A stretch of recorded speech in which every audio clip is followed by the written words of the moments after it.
thing I'm going to remember most about the Pete Carroll era is, unfortunately, he should have been more appreciated while he was the head coach of the Seattle Seahawks. Yeah, it's crazy. A lot of times we don't appreciate what we have till it's gone. And, I know these last couple years, even though they were 9-8 the last 2 years, a lot of people saw them as disappointments, when in reality, that's just Pete Carroll. We were always what? Competing, right? And always drink Pete's coffee. Not sponsored, but I happen to have that today. Make sure, like and subscribe. And guys, let's get on to this show. See you there. You're listening to the Sports on Tap Seattle podcast. I'm Sammy, and with me, as always, is my older brother, George. Your favorite place to be a fan of Seattle sports. Now let's get this party started. Tito, are you ready? Are you ready? You ready? Welcome on into the Sports on Tap Seattle podcast and the Seattle on Tap YouTube page if you're watching there. It is a Pete Carroll fired, let go, moved on edition. Mutual way of parting. Yeah, allegedly. But we'll get to that. And this is episode, I believe, 98 of the Sports on Tap Seattle podcast. Always check it out for your Seahawks, Mariners, Huskies needs, whatever it is. I'm Sammy on Tap. I'm George on Tap. And I know we have a big smile on our face, but it's actually kind of a remorseful day, right? I would say it's exciting, but it's kind of sad too. It's definitely an end of an era, which is never like fun when it's a successful era. Yeah, it's not, there's like so many different ways you could technically look at it, right? Where I guess a remorseful, I don't know if I'm not the best dictionary guy, but like I was thinking bittersweet. Like I'm in total understanding of the organization thinking, hey, we might need to go younger. Mm-hmm. We might need to reset a little bit because maybe this team's not going to be a Super Bowl contender for 5 years. And we can't fire Pete Carroll at 75 in 5 or 76 in 5 years. It's going to be way too long of a figuring out process. But there's also the side of it where it's, damn, he's the best coach in franchise history. And we might never have as successful as a 14, 15-year run that we did now, like ever again. That's very high likelihood. Right. I mean, two things I'm going to talk about that you just said. One, most successful coach in Seahawks history, totally agree, but I would even go as far as saying the most professional sports coach in Seattle sports history. Yeah. Yeah. I mean, it would have been different if like Lou Piniella or somebody like on the Mariners won a World Series, but you can't go as far as the Sonics in the 70s. Maybe Lenny Wilkins, 1979 head. They went back-to-back finals appearances and won one of them. Wow. Yeah. Same as Pete Carroll. Well, kind of. They lost the first and won the second versus winning the first. Yeah, but I don't know if anyone ever used that parallel. Yeah, but I don't think so either. But he also didn't coach 14 years in Seattle. He's clearly the best coach ever. Yeah, best professional coach. I said that once, and it was Don James, and I'm like, I literally wrote professional coach. Yeah. And it still would probably be Pete Carroll by a little bit.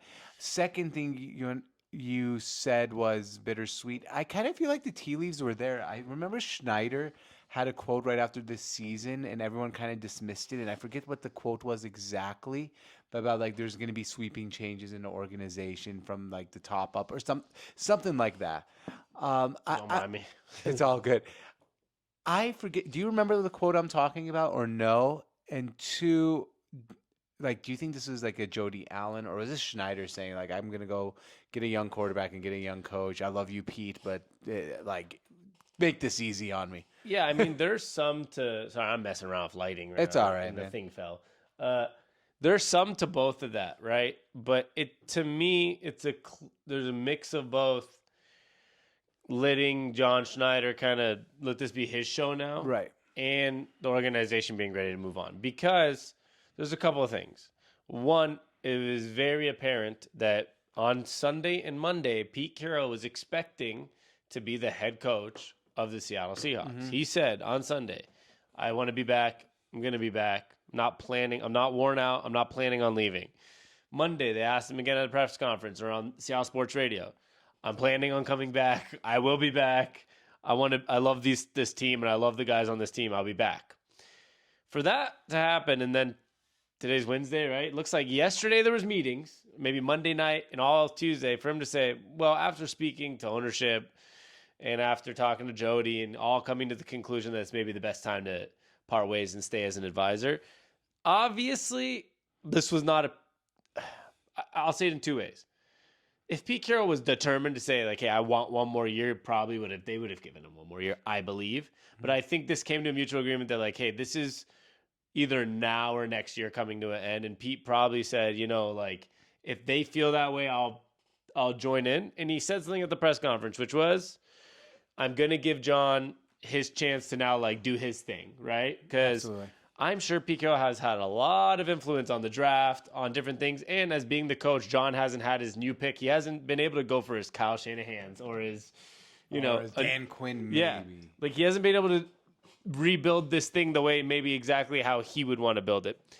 So I would say it's a mix of all those, George, which is Pete Carroll wasn't ready to move on, but when he was given or being told that we might be ready, I think he took a step back and said, I'd rather end this now in a good fashion than essentially be fired or have a bad year next year and then they tell me like this was the last year. So I think he's kind of trying to go out on a somewhat positive note. That's very fair. I have a question. Take a sip of that, please. I want you to take a sip of that real quick. All right. Was that on purpose today?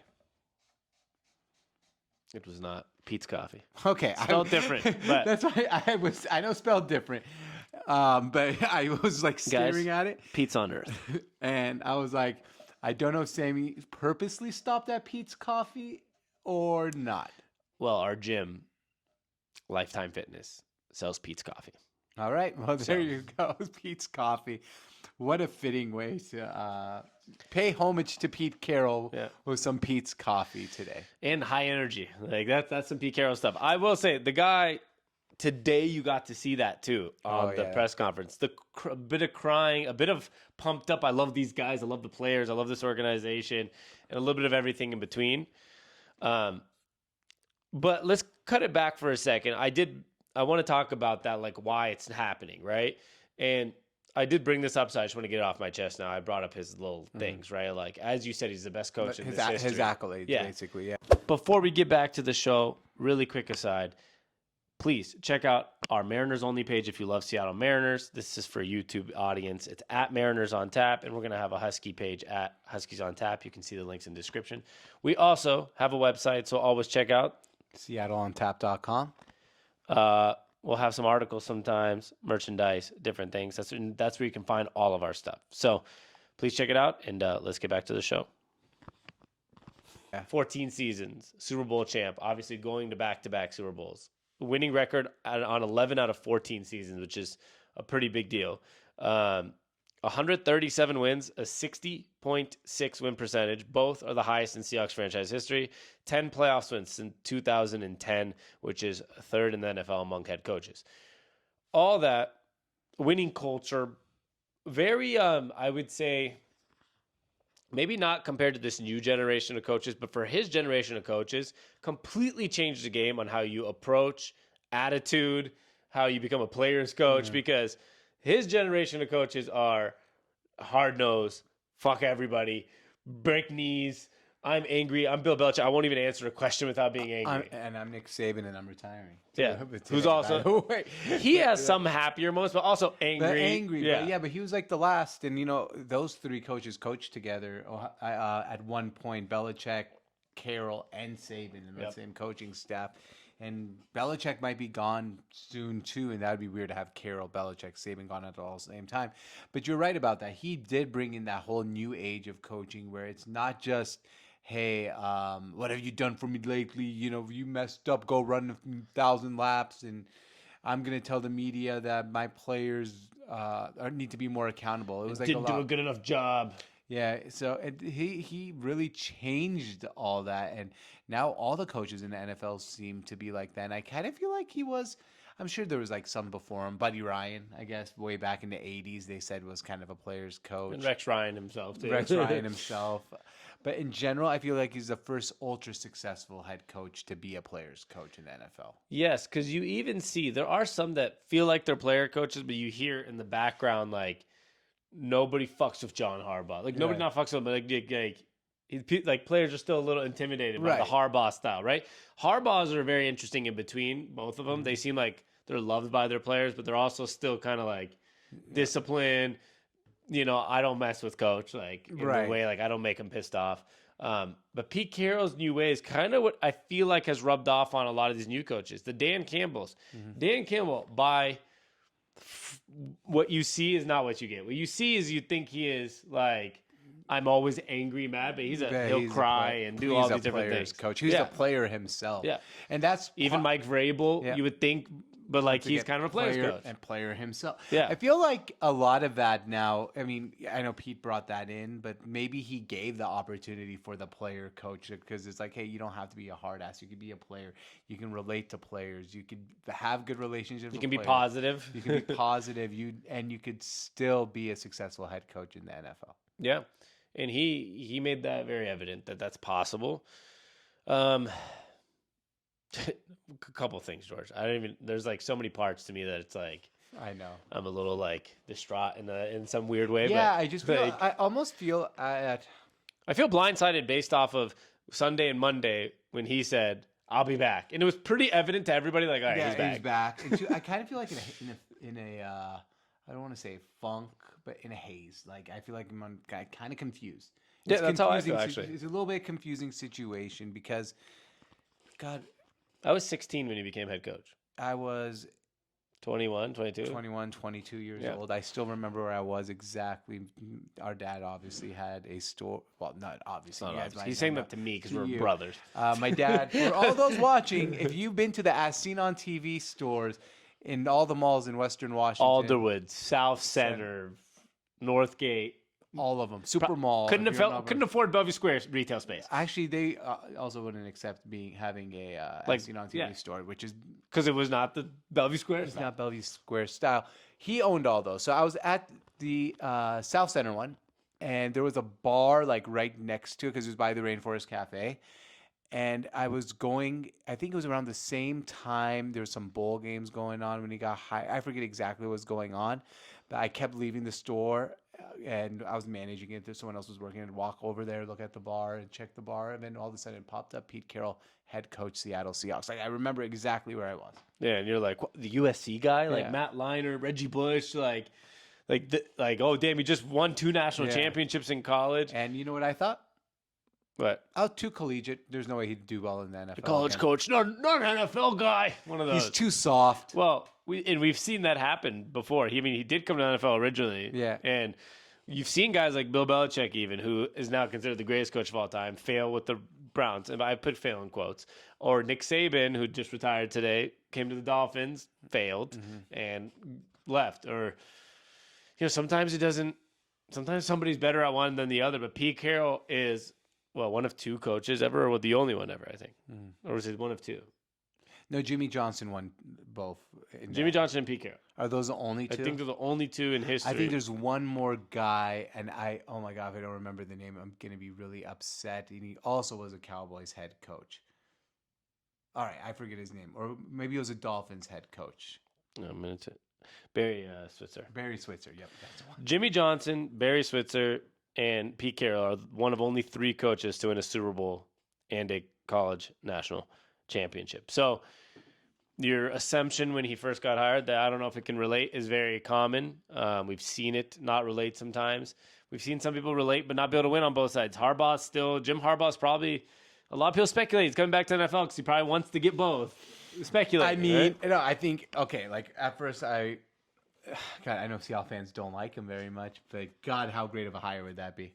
It'd be like almost an identical hire of Pete Carroll. It's okay, well, just let's think about that in one more minute because that was my next question to you is about what's coming next. Yeah. And he was on my list of what's potentially coming next, but I'm pretty certain it won't happen. But it was on my list. And Seahawks fans will go from immediately hating Jim Harbaugh to, oh, shit, this is great. Well, his interviews are so fun. Yeah, it would be a great hire. But let's move on to the coaching thing after this last part is. Okay. Outside of the Super Bowl, I want – because the reason I say that, because I agree that's a good topic and I want to get there. But for one more minute, I want to talk about, because this is kind of one of those moments of like, I want to remember the good before we move on to what's next. Because, like you said, this might be the best coach in the history. It is, but he might, for the rest of our lives, be the best coach in the history of a Seattle professional sport.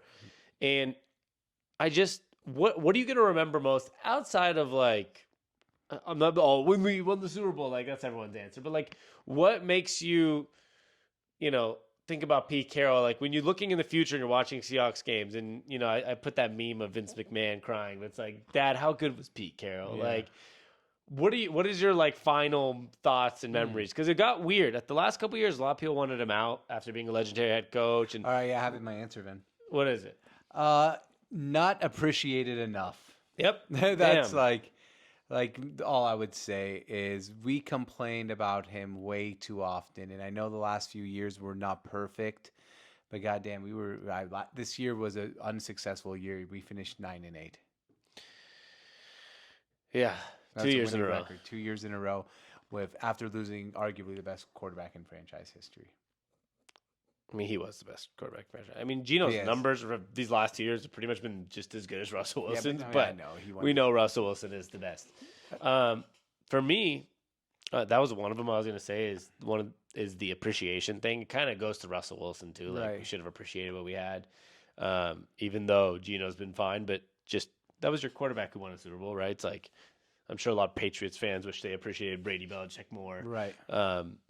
They better not, but they better have appreciated six of them. But for me, there's two things. One, this is kind of like not going to relate to anybody else except for like me and you or a couple people that were there on Sundays. I was telling my fiance on the drive here that I was like, it's kind of weird that I was at the last Pete Carroll game ever. Probably of his coaching career and 100% of his Seahawks coaching career. That's the first thing I think for a while right now it's going to come to my mind is like, I think it's really cool. We were his last win ever, his last Seahawks game ever. It's not his last home game ever, but it was his last game ever. It felt like a home game in Arizona. It pretty much was a home game. Half of Seattle lives in Arizona too. So we were at his last game ever, and that's one thing that's gonna like. One day, if my kids become big Seahawks fans, or when they do, I'm gonna be like, that guy who won the Super Bowl. I was at his last game ever. Like it meant a lot, and it just, I guess the second part, and I think this will relate to more people, would be that it was a very this era will never be forgotten, and Never ever. especially people that are around our ages. If you're in your 20s, 30s, or 40s, you will be remember this as like a high school, college, early post-college era of your life where we went to 2 Super Bowls. Now, if you're like 18 right now, you might not have felt it as much, right? It's like for me with the 2001 Mariners. I was 8. Like I remember it was the beginning of my development, but if I was like 16, 17, I think you were like what, 15, 16. Something wrong. Yeah. It's something that sticks with you. I know I was in college when we won the Super Bowls. You were like a couple years removed. End of your 20s, right? Early 20s or mid 20s. Trying to remember like what I was exact 21. age, I was 20 or 21, so you were 25, 26. So Yeah. Wait. Damn. Yeah. yeah, it's crazy. Time flies, bro. I just hit 3-0. Yeah. Wow. But it was 2013, brother. That was 10, 11 years ago. Shit. Yeah. So I was 25. I was 19. But those are the times you want to win Super Bowls in life. Yeah. Yeah. Like, True. I was in college. You were with your friends, like in your 20s, drinking, hanging out. So long-winded answer, sorry, but for a question that I asked. But I remember we were at the last game ever, and I remember that was so cool that during my college and 20s, I got to witness this. Yeah. Absolutely. Like, Oh, and I'll remember always compete. always compete and Pete's Drink coffee. some Pete's coffee. Please sponsor the show. It is weird. I'm definitely a little confused at the fact that he's not our head coach. But with that said, as many people probably want to hear, George, Who's next? who is next? And by the way, stay tuned and press subscribe if you want to hear our podcast when the next head coach gets announced, because we'll be doing one. Yeah, it'll be in a few days probably. I bet it comes quick. Unless it's actually a coach that like makes it all the way to Super Bowl, then Yeah. you gotta wait. But it might be one of these coaches that are out in the first or If you second want to round. hear our reaction, press subscribe. All right, it's gonna be Dan Quinn. Like I'm pretty confident that we're gonna probably end up with Dan Quinn as our head coach. I think it's a good hire. I don't think it's a home run, right? But I think it's a really solid, good hire. Someone who knows the organization, someone who's a good coach, I guess my only issue is I always say I'd like to go offensive coach nowadays, but I just feel like Dan Quinn's the guy. I think they have had their eyes on Dan Quinn. But keep your eye on Harbaugh. Really, keep your eye on him. Okay, I'm going to bring up the Harbaugh thing for half a second. I think that, first of all, I don't think this is the year he's going to leave Michigan yet. I think it might be one more year. Number two is, if it is this year, I just don't think there's a job he'll take other than a job that has like a Justin Herbert or like Trevor Lawrence type of quarterback. I don't think humbly that he's thinking like, I want to go to Seattle, either work with Geno or draft a young quarterback and see how he is. This is his opportunity. When you get offered the Chargers in LA, I know it's tougher. Or, everyone talks about the East Coast. How about Washington. Urban Meyer? Yeah, no. Please, no. But most people talk about, I don't know, Harbaugh's either going to be like an East Coast guy for family, be close to his brother, and his parents can live there, or I feel like he's going to go to the most surefire situation. Absolutely. But I said keep your eye on him. That's all. I don't expect. I mean, it is. I'm sure it's listed on betting odds somewhere. Yeah. Number two for me, George. Then number two, I have two thoughts, right? If we go defensive coach, which I'm leaning we are because Pete Carroll, I'm an advisor and he's going to be around to help pick the next coach. I'm going to assume it's going to be a defensive guy, which is Dan Quinn or Mike Vrabel. Vrabel's an interesting option too. I kind of feel like if Bill Belichick retires, he just takes a job in New England. That's also an if. So I don't know, but I actually think it's just Dan Quinn. I really do. I would put it as I would be not shocked if it's not Dan Quinn, but I'd be surprised if he's not the head coach. Well, I'll get there in a second. I wanted to finish the point because I'm just giving the options. Yeah. It's Mike Vrabel, Dan Quinn. On the defensive side, it feels like the options. Yeah. And on offensive side, it feels like it's got to be somebody like Eric Bieniemy or Ben Johnson. Yeah. That's who's out there. But if you have to ask my humble opinion, there's two options that are truly what's going to happen. It's either going to be Dan Quinn or some motherfucker we'd never heard of. And it's going to be like, what? Yeah, like, that's also true. There could be that like Mike, I know we've heard of Mike McDaniel before, but it could be that young random like we've been watching this. God, I wish it was Mike McDaniel. Yeah, that would be cool. But no, that's kind of what I think. It's going to be an interesting time. I honestly, this happened so quick, and there hasn't been really that crazy amount of reports yet on what the Seahawks are thinking. So it's really hard to comment on who I really think it's going to be. But Dan Quinn just seems so obvious. That's why I keep saying I'd put it over 50% chance. If I was to like make odds, he's the heavy favorite. If I had to put real odds, I'd probably go like 40% Dan Quinn. I'd probably say like 20% Mike Vrabel because we haven't heard anything about Belichick yet. And then I'd probably go the whole other 40 of like Ben Johnson and. Oh no, I was gonna go. I just don't think they're gonna because Pete's the advisor. I don't think we're going off. Oh, okay. The other 40 is gonna be like. We don't know who the hell this guy is. It could be like a Ken Norton Jr. type of guy that we don't know of. How about Lincoln Riley at USC? No, they're not going to hire an offensive guy. I'm just saying, and bring in another USC head coach. I don't want it. No, he signed a 7-8 year. Those contracts, you people get out of them so quickly nowadays. Yeah, but you're not going to get that same contract in the NFL. Yeah, true. So I don't think you'd want to get out of that contract. It's good. It's got to be. I feel like it's either going to be the most obvious humans like Dan Quinn or Mike Vrabel, or like what? Like who's this head coach? Some guy like some third assistant in Green Bay that John Schneider's known for like 14 years, like in the background. Like I feel like it's one of those things. Like I don't know. It's going to be weird, but I don't want to assume too much right now because I'm just. It's still so confusing to me. The fact that we're even talking about. Next head coach of the Seattle Seahawks? Like, what? Why is there why is it not Pete Carroll? Yeah, I mean, it was going to happen eventually, but it happened about 2 years before I thought it would. Me too. Yeah, I think the most interesting part of George of this entire conversation we had, probably we're wrapping it up here. I can just feel it. But the most important part I would say is the fact that I don't feel like either one of us has given an opinion of right move or wrong move because I think it's truly. And you can correct me if I'm wrong about how you feel, but it feels like a truly like either way, if he stayed, we all would have said, okay, I get why. And if now that he's not staying, you are like also, okay, I understand. Like it was time. My thing is the reason I don't think I would give an answer on that if it's right or wrong move because I knew it was going to happen whether it was this year or next year and maximum the year after. Like I knew it was coming. I knew Pete Carroll is not going to be the head coach of the Seattle Seahawks for the next 7 years. You know what I mean? Like, so it was a move that was inevitable to happen, whether it was now or later. Unfortunately, that's the truth. Yeah, that's But- why like it's. I just knew it was about to happen, and you also were not in a Super Bowl window either. So like whether he stays or goes, I don't think it was a direct correlation on winning Super Bowls. So it's like it was going to happen one way or another at some point soon. Weird way to look at it, I know. And it feels weird. Yeah, feels pretty dirty. sad. Yeah. He'll be missed. Hell of a coach and probably the best ever, like you said. And wow.